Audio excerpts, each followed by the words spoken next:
Welcome to the Self Within podcast, where we will look to ancient traditions and modern insights to seek guidance, knowledge, and practical tools to help us reconnect with our true selves.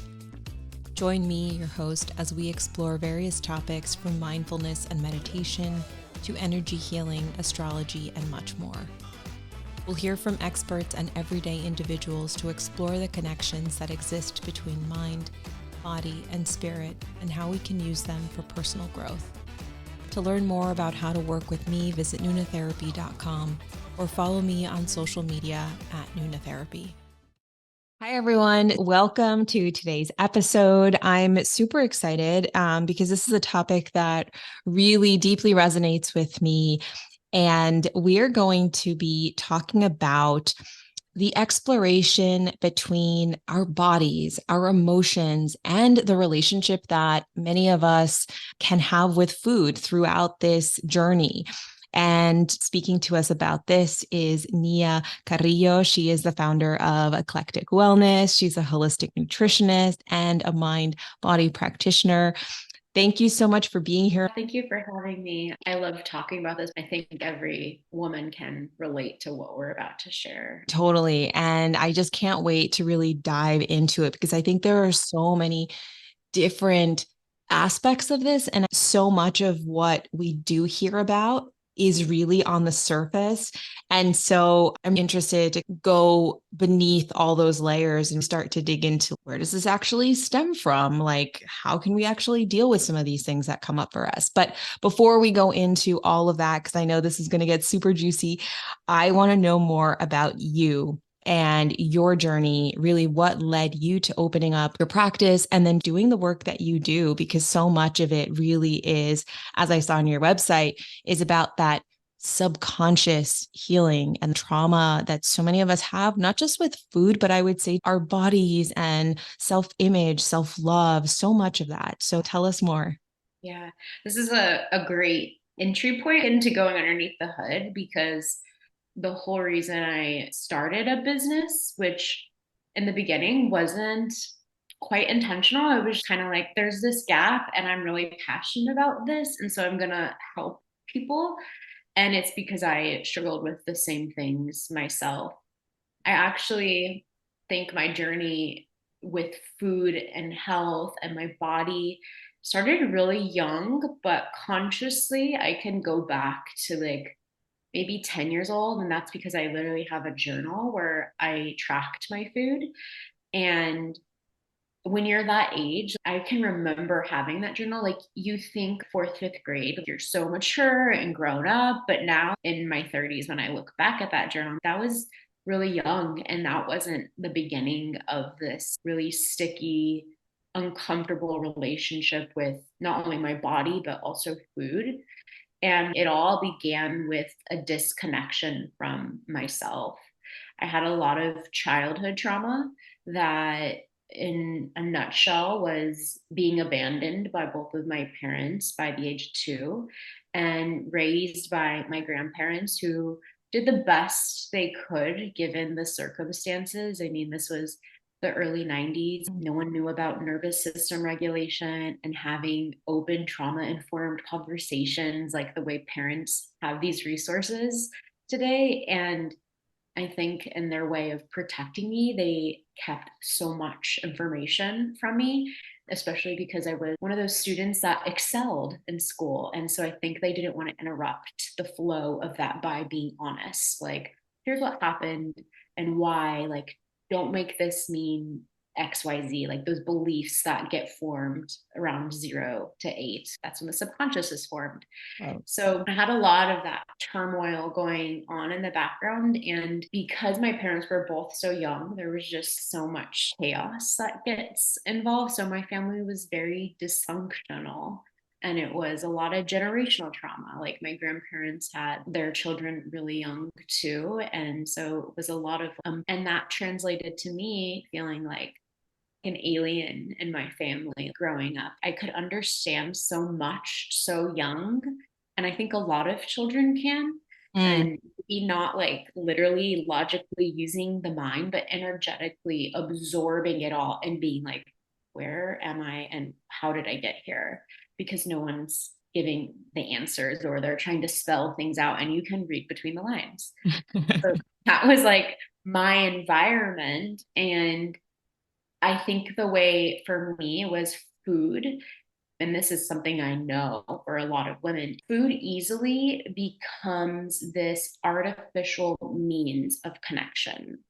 And before we take that route as young women, even if it's in our teenage years, there's a trauma that exists before that trauma, which is disconnection. And so I felt very disconnected. And when we're babies, the way we connect with our moms or whoever our caretakers is through food. Like that's when they're holding us. If we are breastfed, we're receiving nourishment from the place we grew inside this body. So there's a lot of connection that happens and gets really connected with being fed. And so it's like we're really hungry for like joy or pleasure or connection. And so that gets easily put on to the next best thing, which is food. And that was very much the case for me. And I think it started off like a slow on ramp, like those early preteen years. And that's like when your body is changing also. So it's just a generally uncomfortable time. But if there's trauma also occurring, like very lowercase t trauma or even capital T trauma, it's like a heightened sense of I need something to control, I need something to soothe.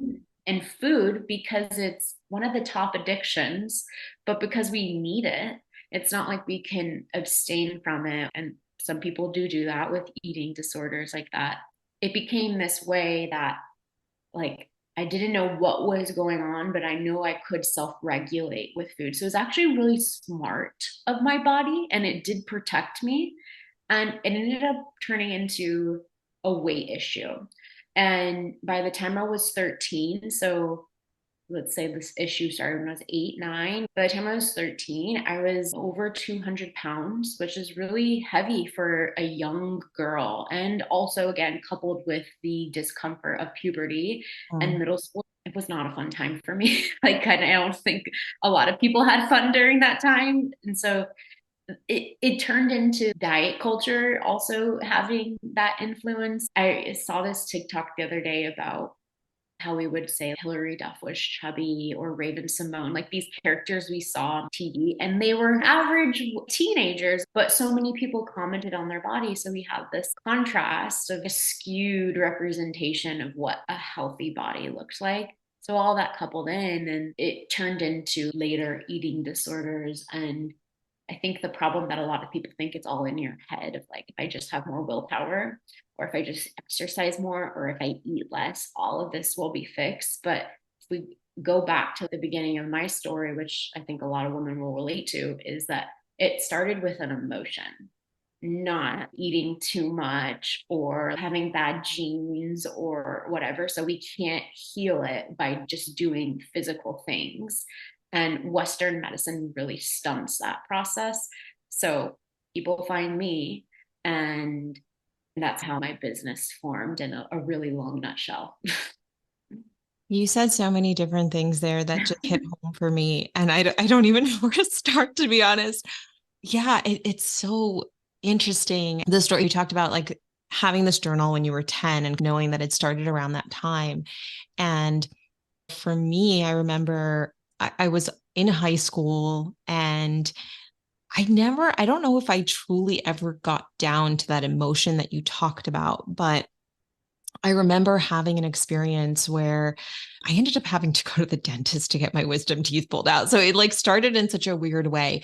But through that process, I wasn't able to actually chew food. I had to, for a little while, just, everything that was liquid, yogurt, soups, things like that. And I remember losing a few pounds.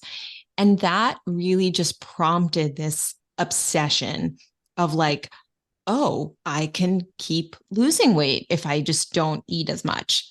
And it just spiraled from that one incident. And I became so obsessed with the way that I looked. And I think you mentioned that, right? There is this culture, and I think it's only been within the last few years that it's really started to shift in the mainstream where it's not the norm to be this perfect body, really thin.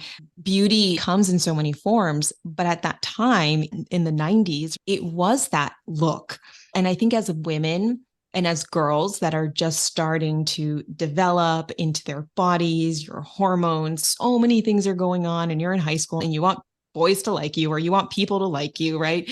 There is this like, how do you fit in? And for me, I became so obsessed with how I looked. And at some point, I really do think it was totally in my head because I would look at myself in the mirror and I wasn't seeing what others were seeing. I kept seeing a part of my body that I was so unhappy with and dissatisfied with. And I would really get down on myself for it. But I was down to a size 0. I mean, I was like so thin. And I look at pictures now and it's like the mirror was an illusion for me and I couldn't get past it. It wasn't until I completely stopped getting my period. I had to go to the doctor. And of course, the doctor was like, well, what else is going on? Like, there was nothing that else that could have happened, but I wasn't having enough nutrients. I wasn't getting enough fat into my body. And that's what caused this period to completely just stop. And eventually, long story short, I had to get put on medicine and to get back to normal. And eventually that led to, I went from like not eating to bulimia because it was the next best thing for me. Right. It was like I was still not happy with my body. And I think it goes down to like what you're saying, which is like the core issue wasn't resolved. And if I think about it now, it came really down to like wanting love or something about being loved. I'm even thinking it's like a past life thing for me because I, as a kid, always asked my mom, especially if she loved me. And if I think about it now, it's kind of a weird thing to ask your parent very frequently that question. And she was an awesome mom. So it's not that that was the problem. But yeah, it came down to that. And I've had to, over the years, find my own self love, find that love in myself. And it's been a journey. It's never been easy. And you can attest to this with your experience.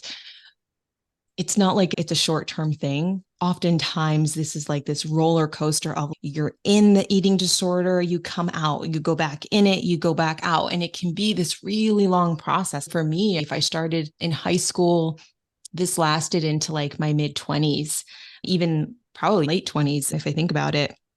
So I don't know. So many things hit home for me. You said something that is very distinct with body image specifically is we have the warped mirror, Yeah. like where a lot of women, and this is like how I get women to be like really sure and certain that this has nothing to do with their body, because I do get women who are more fuller figured and they feel uncomfortable. And I'll say, when you look at pictures of yourself when, say, you were 30 pounds lighter, did you think you were heavier then? And the answer is always yes. And I'm like, that is proof that it's not about your body. And the weight you actually want to lose has nothing to do with Mm. pounds. And so that mirror is like, when we start looking at ourselves, and now in hindsight, you can see there's so much illusion.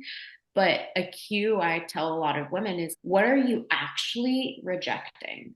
Because like your stomach, for women, that's like this marker of, and men too, like this marker of how healthy you are. But you'll be very familiar with this, but the chakra that resides there is all about willpower. And Yes. so and shame is very interconnected in there on the darker side of it. Like when it's not balanced, if you will, shame, judgment, the ego really can start to take up residency there. So our eyes immediately go to this area. And also societally, we have said, oh, if someone has a six pack, they are healthy. We've equated thinness to being healthy.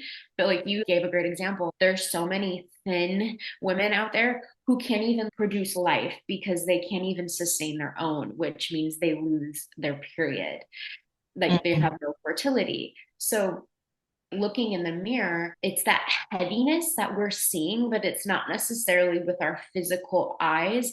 And because we don't have this information in this context, especially like 10, 20 years ago, or even today, we're not taught it, then we believe it must be what we're seeing in quote unquote the 3D.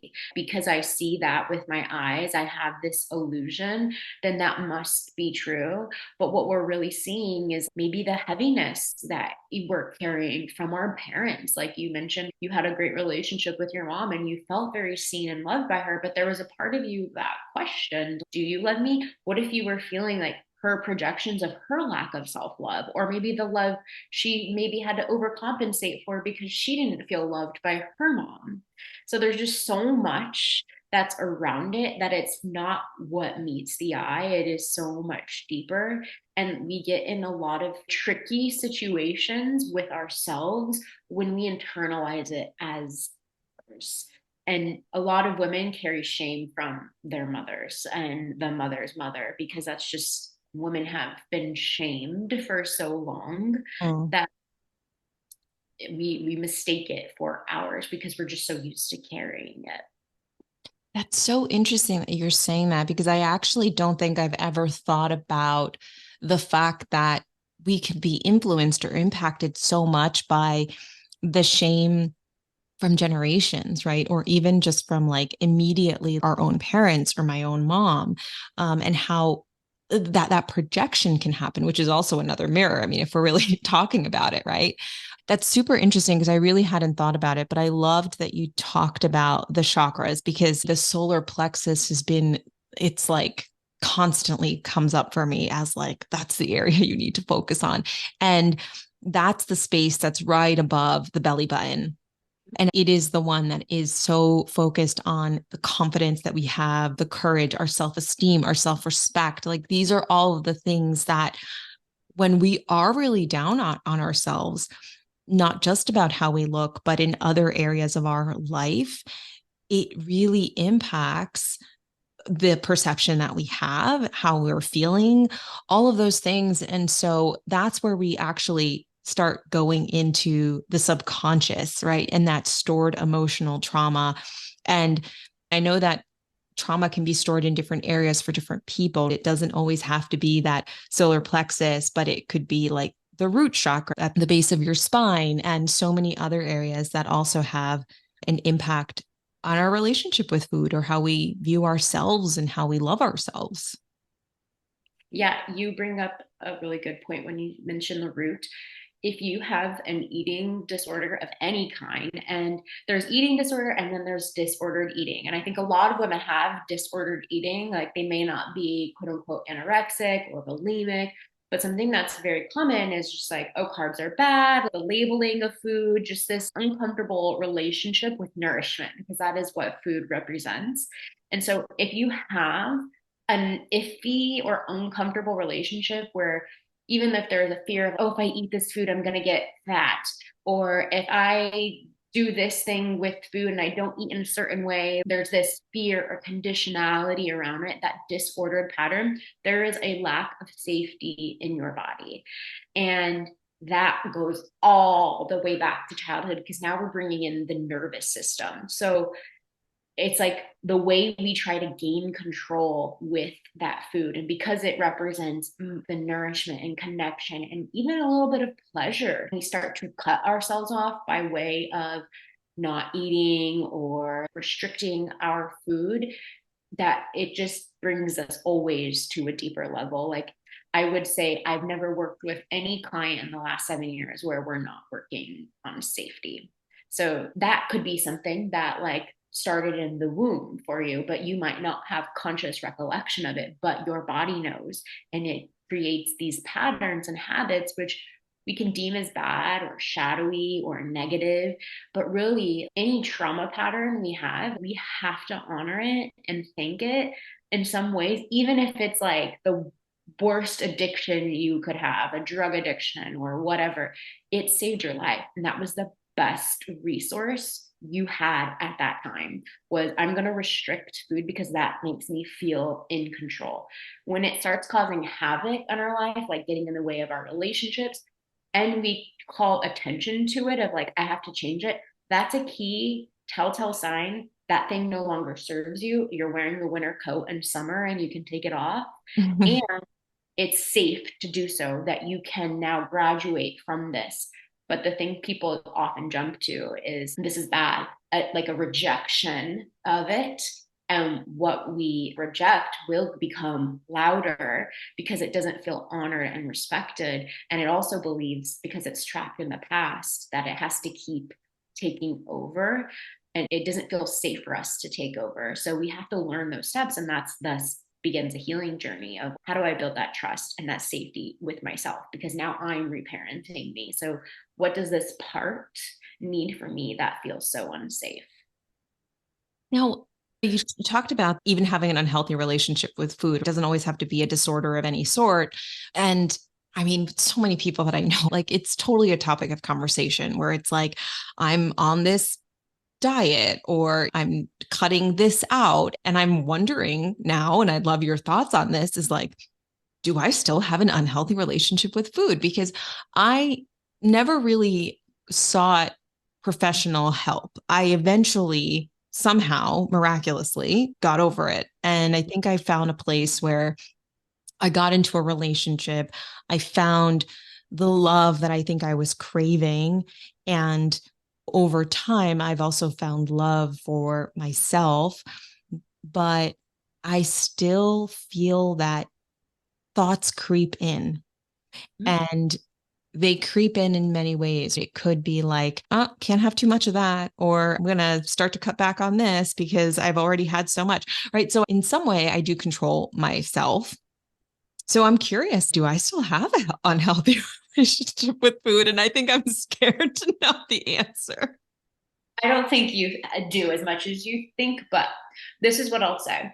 I like to think of it, I'm not a mother, but I know you are. I like to think of it as we need, like, shame is not inherently bad. And so it's toxic shame that I'm talking about when we do these things because it starts to disconnect us from our life, for example. So shame actually creates boundaries for us. And because you're a mother, you know that, like, you can't let your kid have candy whenever they want it. Or even though they're really tired, they still have to go brush their teeth before bed. Even though it would feel so good to go to bed and skip that whole process, you know what's best for them. And Mm. so we do have that inner parent in us. And like a healing journey is reparenting. And so I always give myself this like inner dialogue, if you will. For me, it's like, do I really need that second glass of wine? Like when I reach for that second glass of wine, what am I actually reaching for? Like, do I just want it because of the taste? Yeah, that actually feels really good. Or do I want that like second piece of cake, whatever the like pleasurable thing is? But a good gauge to ask yourself is like, is this a resource of pleasure? Because it is absolutely okay to receive pleasure and like enjoyment from food and maybe even eat a little bit more than you actually physically need. But if it's the source of your pleasure, the source of your joy, that's when we go into murky territory. Mm. And when you're cutting certain foods back, it's, is this because it makes me feel off? Like, for instance, my body doesn't, for some reason, agree with dairy all the time. And so I will cut back from that food because it makes me feel sluggish. I don't feel good the next day after I eat it. I feel really heavy and inflamed. And so that would be a good idea for my inner parent to be like, you know what? Maybe you don't have pizza today and you get like the chicken wings instead at the restaurant. But if it went to, you need a salad and I don't really want a salad, that's again when we come into that like too controlling. So it's finding that like compromise with yourself where it's both for joy and pleasure, but also you're feeding the needs of your body. I love how you explain that as like, is it the source of X, Y, or Z, pleasure, love, happiness, etc.? And that's a great way of, I think, measuring, hey, am I starting to creep into the territory of unhealthy habits and unhealthy ways of having a relationship with food? Or is it just, as you said, that inner parent, which I think is a really nice kind of differentiator. I'm totally taking that with me. I'm like, Yeah. where's my headspace? Because sometimes I've for myself, oh man, it's still there. And is it always going to be there? It's almost like once you have an unhealthy relationship, like it's always in the background. It's part of your experience. It's part of a memory as we have experiences with people in our lives. So I've always kind of worried about that, but I'm glad to know we can I feel just use like it as a source of wisdom. honestly, I feel like there's an opportunity for shadow work for you in that. Like if I like go too far this way, what would that mean about me? Or if this thing came back and I lost all control of food, what am I actually really afraid of? Like bloating for women is a huge trigger. And Mm. so a lot of women will be like, oh my God, I just don't want to be bloated. And it happens. Even the most healthiest people sometimes occasionally get bloated. But when you go into that territory of, well, what would happen if I completely let myself have this big puffy belly? What would it mean? Oh, well, it would mean that like I've lost control of myself. I'm a bad person. And that gives you insight to those beliefs that were formed at probably a really young age and will give you insight to what you're actually responding to because a trigger is frozen in time in the past. And so I almost feel like it's like this younger part of you trying to get your attention of like, maybe there's like a deeper layer of work. And it's not that you've not healed or resolved it. It's like as we go deeper into our journey, we're spinning things. There's so many dimensions to a particular wound or trauma that it's an opportunity to go deeper and understand and be with the pain or the trauma of it because we've evolved and we're a different person. So now we're looking at it from a different place.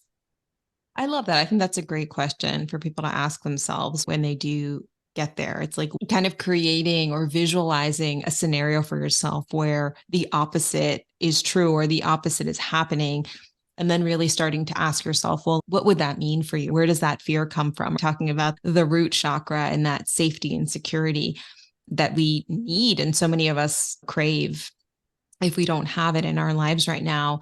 But I would love to know from you, and I think we kind of touched upon this as well, is what are some strategies for continuing to deal with any relationship with food that people may have, or even an unhealthy relationship with their bodies and that self image that especially women, I think, deal with a lot, but I know men do too. Mm-hmm. The number one thing I think that one could gift themselves if they're struggling with their relationship with food is space. And what I mean by that is slowing your life down because stress is like such a silent killer, but it's like stress is stress is stress. So if it's physical stress, emotional stress, I don't know, any kind of stress, if you have a history of trauma, and most of us do, I've still yet to find someone, even if it's just like your parents getting divorced, which half of marriages end in divorce, like you had something that's impacted you where now food is taking the brunt or the weight of this challenge. And so if you don't have space to relax yourself, it's going to be really hard. I think a big oversight, I should say, that a lot of people make when they're trying to get healthy is there's still a part of them that wants to keep their old life intact Mm. while they go into like it's a big swap that they want.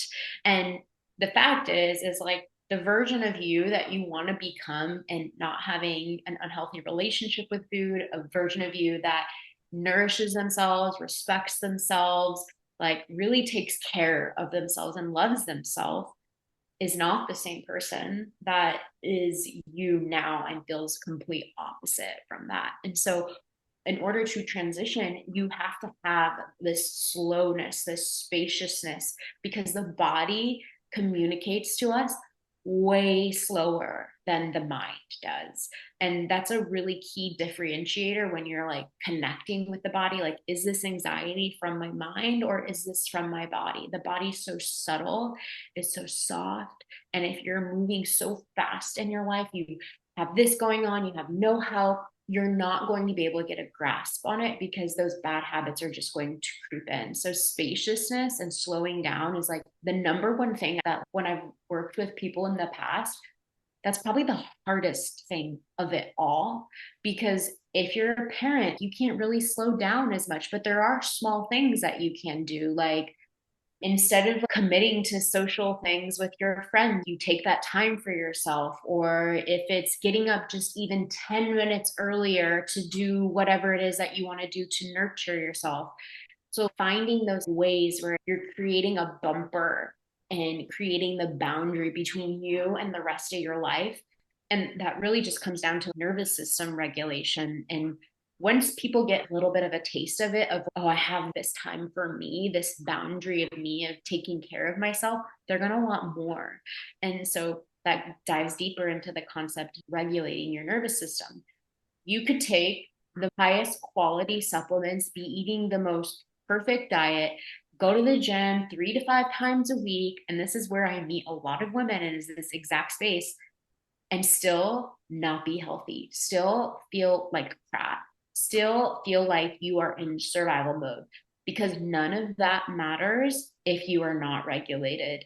And if you do not feel safe in your body or in your life, none of those changes will land. It's like having a house with horrible foundation. It's just going to crumble. And it's a waste of your time and your money, because a lot of people are like, I've tried all these things. I've gone on all these diets. I've taken all these best supplements. And even my doctor doesn't understand. And so that nervous system regulation is so key, because it will keep you in a spiral. And so there's so many different ways people can go about that. And so there's yoga and Reiki and these, it just, you have to find the thing that resonates for you and that you're going to be consistent with. And keeping in mind too that a lot of people who come from traumatic or dysfunctional life situations when they were younger, it's really hard for them to identify that they are stressed because their threshold is so high Yes. that they're like, oh, like I feel fine. And it's like, your body's telling me otherwise. Like, if you can't go to the bathroom every single day, if your hormones are out of whack, if you have an eating disorder, you are not fine. There's something going on. The fact that you're even in my office and like asking for my help tells me that you are stressed to some degree. And so slowing down is going to make you realize, because it starts to build contrast with, oh, that's how I usually feel. And now I'm starting to feel more calm. And so I wouldn't say it's a straight through like a strategy, but I would say that's the biggest thing that and even for myself, it's really hard to identify, but like slowing down and regulating myself and yourself is going to do wonders. Like less is really more. Yeah, I mean, I think the fact that you mentioned that for so many people, the norm is super high, that it's really hard. And that's where we begin to push ourselves and push our bodies. It's like, why am I not working? Why is this not working anymore? It was totally fine. And it's really because your body is yelling at you. It's like, well, I've done this for so long. I can't do it anymore. And it starts breaking down. And breaking down can be really, really small things that you go to your doctor and you do all these tests and you just can't figure it out. And so I think that's so interesting to recognize in yourself, is like, is this the way that you've always been just because you've had to and there was no way out and no other option? And can you reflect on that as it is and then really start to make a change? Because I think that is probably, I would say, even harder than Yes. taking the space is first saying, hey, this is actually not okay. Like I shouldn't be so fast moving. I shouldn't be actually, this is not a normal state. Um, so that's such a challenge. I mean, other than your body speaking to you and being like, hey, you got to take a nap, or you have other things pop up medically that are unexplained, that can be little hints, I would say, for people. Yes. Your symptoms, and I have this all over my website, is like, they're like little things to decode. They're not literal, but for instance, I work with a lot of people who have digestive issues, and physically speaking, that makes a lot of sense when your nervous system is dysregulated because the brain and the gut are connected by the vagus nerve. And so your digestion is going to take a hit when you are dysregulated. But on a more metaphysical, like, let's zoom out of this. How can you digest life and trauma and pain? Like, if you're not doing that on an emotional level, it's going to be really hard for you to digest your food, the physical matter, because there's so much energy that's affecting the regulation of things just going in and out. And so your body's like this, like symbolism of your life. And if you look at things from that level, for me, it's second nature by this point, but you'll start to see the larger picture of things. You have to feel safe. And I think that once you get into that groove of creating that spaciousness for yourself and you start to really calm down, for lack of a better word, I feel like my work is so easy at that point. People don't really have food issues or don't feel like they have food addictions or disorders because the basis, the foundation is really set in place. And that's, I would say 75% of the work of it. Mm. Yeah, I keep thinking about eating slowly. And I think that's one of the things that you also hear is like taking your time to really savor your food. I mean, that could also be a way of taking space Yes. as well. Just setting that intention of not eating at your desk or in front of your computer, like truly making it a beautiful ritual where you can just sit, even if it's only for 5 minutes. I think a lot of times we see this as it has to be this really long length of time. And I think the excuse is, but I don't have the time. I think it's so important to know it can be 5 minutes, but as long as you're intentional with the time and what you're eating, that makes a difference. Yes, because the energy, and there's actual PubMed studies on this, the energy and environment that you eat something in. So if I'm in an emotional state where everything's chaotic, like I'm at my desk or there's a baby crying and I'm trying to do a million things at once, the energy in which I'm consuming food also affects how it will be digested. And so I always say this to clients: a cookie or any meal eaten in shame is not the same as a meal eaten in joy and gratitude. Mm. And it's not that you have to create this like elaborate ritual. As you said, it can be 5-10 minutes, but factually speaking, it takes 15 minutes for you to start to feel full, for those hunger cues to start to calm down, because again, the body speaks so much slower than the mind. So before you reach for seconds and believe that you're truly hungry, just wait 15 minutes. The food's not going to get up and walk away. Like, the pot of food will remain on the stove. After 15 minutes, if you're still hungry, go for it. But giving yourself that space and also putting your phone down. There's like a lot of things that we can't control that's coming through our phone. Like, it could provoke anger or jealousy or fear. And you're just like mindlessly eating, not even paying attention to your body because you're so focused on this thing, that if you just turn your phone down and have no electronics that you're paying attention to, it will make all the difference because you can physically be with your body and listen to those cues. With those distractions, that becomes impossible. And eating fast too, like on a physical level, we don't chew our food well. And so if that food comes in there like half chewed into the digestive system, it's not going to digest well. And you get a lot of people who are like, oh, I have poor bowel movements, or I feel like I can't even go to the bathroom. It's like, well, let's start with the whole eating process of you chewing your food well. And that goes so far. It's those little tweaks that get made that make all the difference. And it's not that there's a lack of knowledge out there. Like, people can Google and find out all this information. Well, why are so many people unhealthy? It goes back to the emotionality, the intention, the energy of everything around it. And that's the biggest gap in all of this.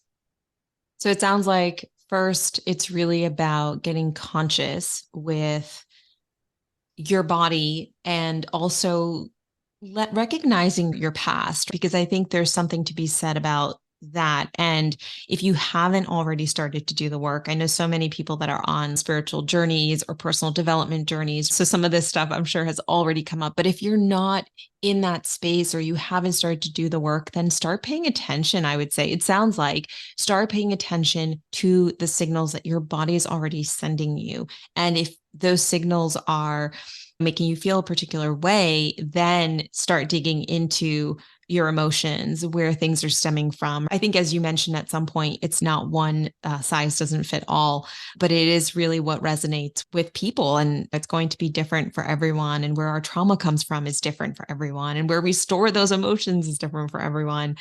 But I'd love to hear from you any parting words or anything that you would want to say for how to make peace with food, with yourself, maybe anything from your particular journey or also things that you've encountered with clients that you've dealt with. I would say something that's really alive for me right now, that this is a relationship with food, this external source. And so you are not expected and should not do this alone. Like, whether it's like through a community group of, you have yoga classes or however you want to connect with others, but you can't heal relational wounds in solitude.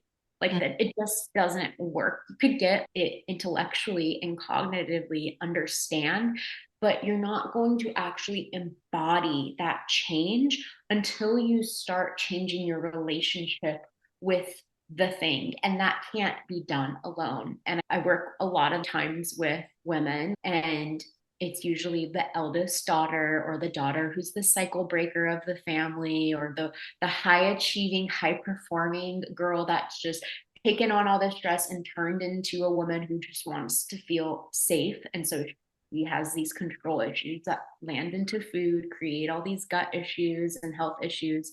And at the end of the day, the work comes from the willingness to be vulnerable and connection. And that is connection, yes, with yourself, but with others. And they've shown studies that the most unhealthiest individuals in this world are people that are isolated and have no community and have no source of healthy relationship with other people. And so you can't do this alone, and you're not expected to, but knowing how to ask for help is your responsibility. And not that it's your fault that you have to ask for help, but that you get to choose, like, I am able to respond to this. How do I want to?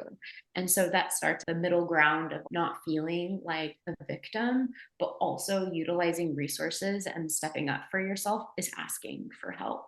And that can be with a therapist, a nutritionist, whatever source works best for you is just dependent on what resonates. But for so long, personally, for myself, I tried to do it all by myself because I'm so self-sufficient and I'm so strong and I'm so resilient.